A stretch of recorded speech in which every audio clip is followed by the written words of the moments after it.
waaw Serigne Modou Mamoune Mbacké di doom ci Serigne Modou Rokhaya tey jii dafa mel ne sa xalifa Serigne Cheikh Anta woon na la pour ñu ànd teeru président de la république mel na ne nag dana woon day ñëw ci kër Serigne Modou Rokhaya dem ci Serigne Jili xalifa bi waaye boobu tey yéen a ngi koy teeru gisu leen ko ana yéen kàddu ngay wax. waaw sëñ Fallou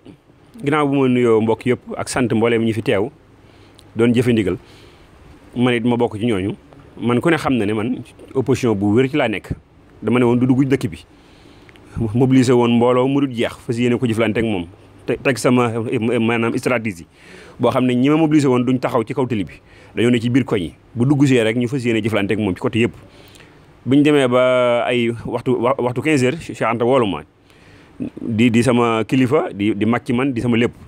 ne ma damaa bëgg président di fi ñëw sama gan la damaa bëgg ñu bokk nga teertul ma ko toog fii bu ñëwee mu nuyool la ko nga wax ko leen xari te bañ koo gàllankoor ma ne ko waaw ñu toog di ko teeru daal di salaam gépp daje fi ñëpp teew dëkk bépp ak taalibe bi yëpp suñu seex mobilisé leen togg ay xëy la ma ko berndeem yëpp waaye ñu toog di ko xaar dañoo jékki-jékki ne mujjul ñëw teggi na noonu dem man nag loolu la ma ca gisee rek mooy suñu seex moom am na yéene bëgg koy dimbali waaye moom lañ mënta dimbali. bu dellusiwaatee nag. man de yaakaar naa dellusi gi amut sens. ginnaaw dugg na ba Daaru Salaam dem mooy li ma wax rek mooy dafa amul sens moom saa bu jëfee rek mu des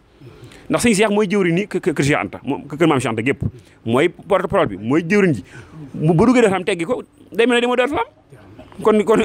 kon daanaka ñu jàpp ne ñëw Daaru Salaam rek lii nag man bettu ma man bettu ma man ci foogoon naa ko tamit nii rek la mu ay mbiram noonu la baaxoo gis nga teg na xeeru Ila Touba